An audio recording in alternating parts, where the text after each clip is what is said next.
Bonsoir à tous et bienvenue dans votre magazine Top Sortie. Comme chaque vendredi, c'est le dernier de la saison et on vous propose ce soir notre dernier coup de cœur littéraire, le dernier livre d'Annie de Groot, notre auteur des Flandres, Descendre sur nos cœurs, publié aux presses de la Cité dans la collection Terre de France. Et Annie de Groot est avec nous ce soir à distance depuis le sud, depuis Sainte-Maxime. Bonsoir.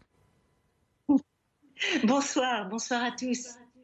Merci beaucoup d'être avec nous. Vous allez nous parler de ce livre qu'Emmanuel Kalacher a lu bien sûr de A à Z. Bonsoir Emmanuel. Bonsoir Marie, bonsoir Annie de Groot et bonsoir à toutes et à tous. Allez, c'est parti. Du coup, on se connecte tout de suite avec Annie de Groot.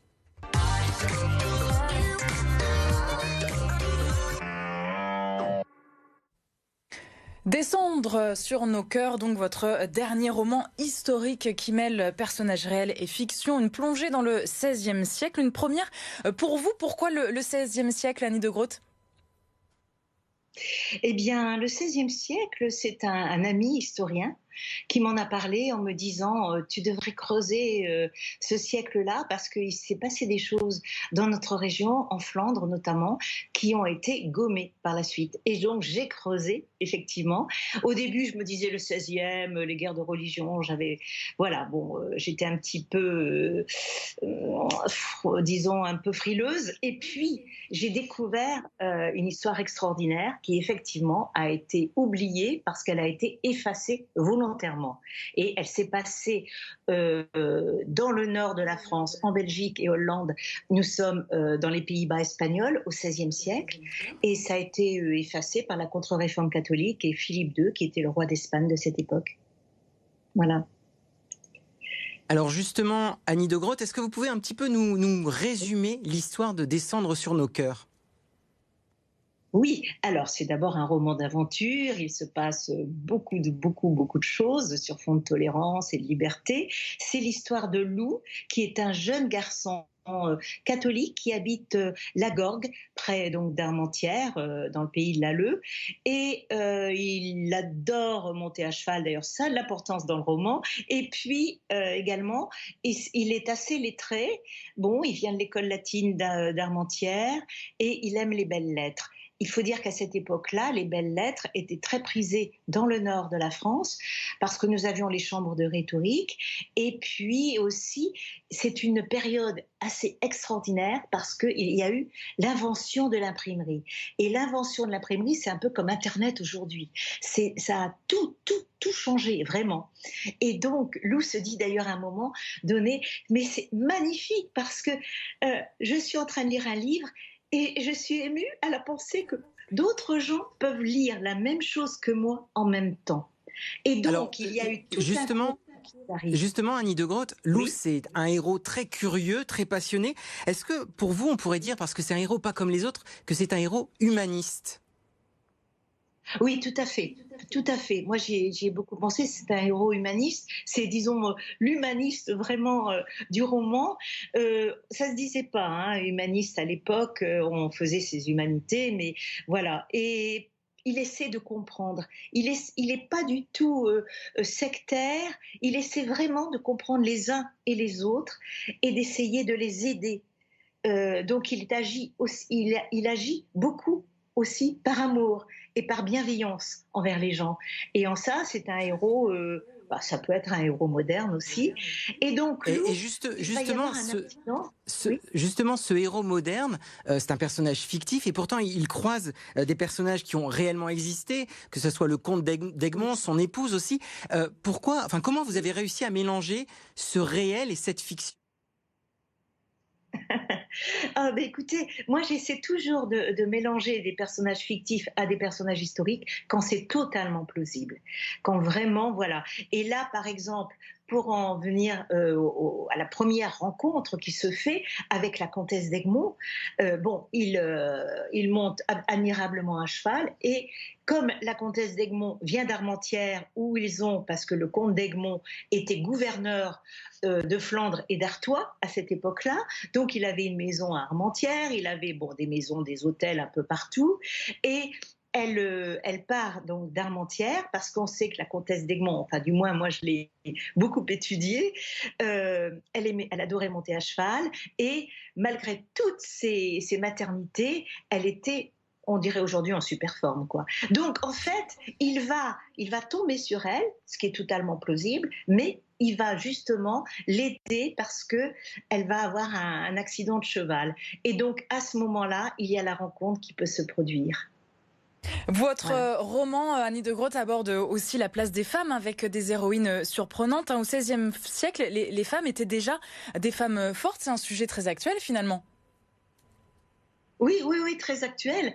On se doute pas, il y avait des femmes écrivains, il y avait des femmes peintres, j'en nomme aussi.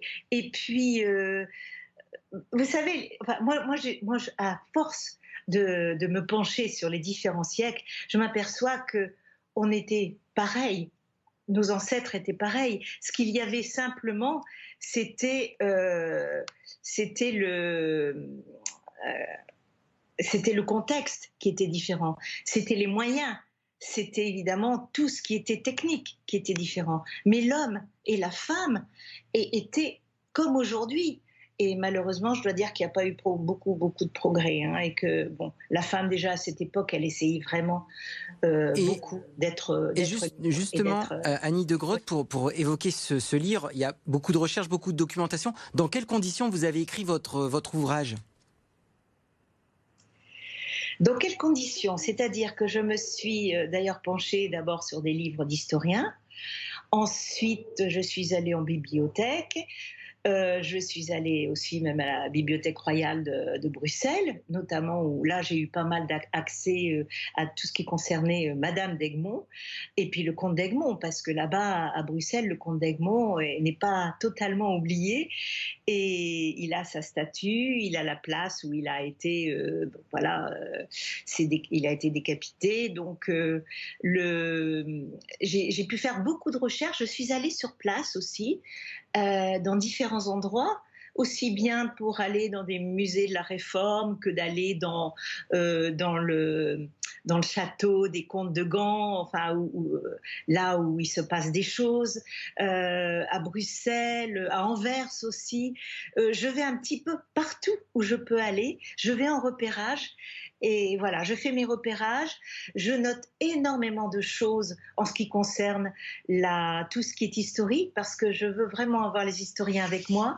Et donc, ça dure pendant des mois et des mois avant que je commence vraiment à écrire. Et j'ai toujours... Est-ce que les confinements vous ont un petit peu inspiré ? On sort d'une année quand même très particulière pour les écrivains, les auteurs aussi. Est-ce que ça vous a inspiré ou ça a été plus compliqué en fait ?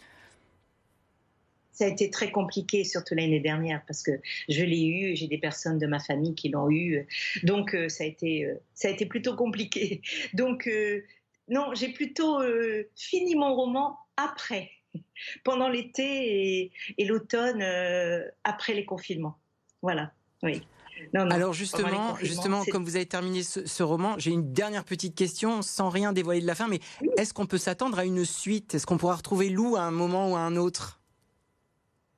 Absolument. Oui, tout à fait. Bon, alors, ce que je n'ai pas raconté, c'est que bien sûr, Lou va avoir énormément d'aventures et qu'il va tout faire pour sauver sa famille, et parce que sa famille va être déchirée entre les catholiques, les protestants, et donc il va se passer beaucoup de choses, et on va, dans le prochain, se retrouver début XVIIe siècle, donc on change de siècle, mais avec Lou et surtout ses descendants. Voilà. Merci beaucoup Annie de Groot d'avoir été notre invitée pour ce dernier top sortie de la saison sur BFM Grand Lille et Grand Littoral. Merci beaucoup. On rappelle donc votre livre qui est bien sûr disponible, Descendre sur nos cœurs. Merci beaucoup et bonnes vacances avec les petits-enfants dans le sud. Oui, c'est ça. Merci beaucoup. Merci à tous.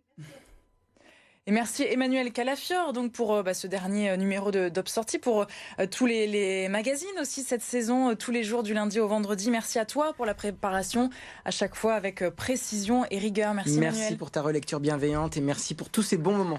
Et toute l'équipe bien sûr de la rédaction. Retrouvez ce week-end évidemment les petites sorties comme chaque samedi et dimanche. C'est ce savoir-faire reconnu dans le monde entier qui a son musée depuis 2009. La dentelle de Calais. Cola justement est allé y faire un petit tour. Bonjour Pierre. Bonjour. Alors, vous êtes tulliste. Oui. Ça veut dire quoi? Piloter des métiers livers pour fabriquer la dentelle de Calais. Vous avez failli dire conducteur, comme un conducteur de locomotive, tellement c'est complexe? Oui, un petit peu quand même. J'ai travaillé avant de venir ici dans une entreprise de dentelle, plus de 10 ans. C'est parce que vos parents le faisaient ou pas du tout? Oui, moi c'est une famille où on a tous travaillé dedans. L'arrière-grand-père, le grand-père, le père. Pourquoi vous avez décidé de continuer? On va dire que j'étais versé dedans étant tout petit. Vous aviez un pyjama en dentelle? Non. Il y a possibilité de voir une démonstration ou pas du tout? Sur celle-ci, qui date de quand, on sait? 1907. 1907 et elle fonctionne toujours. Ça sert à quoi toutes ces petites plaquettes là que je vois? Ça c'est le fil de trame. C'est le fil qui consolide le tout. D'accord, il y a combien de fils? Parce que ça c'est impressionnant. Dans celle-ci, il y a pas loin de 17 000 fils. 17 000 fils, s'il y en a un qui craque, on fait quoi? Tout simplement, on le rattrape et on le repasse à l'intérieur de la machine. Faut avoir de bons yeux.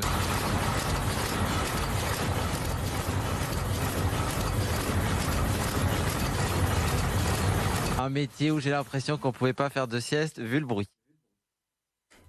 Colas donc en immersion au musée de la dentelle à Calais. Les jetés de sortie à retrouver donc à partir de ce samedi à 7h45. On vous souhaite bien sûr un bel été sur nos antennes, les best-of de nos magazines à retrouver bien sûr tout au long de ces vacances d'été dans notre région en juillet, août. Évidemment, on continue de vous accompagner.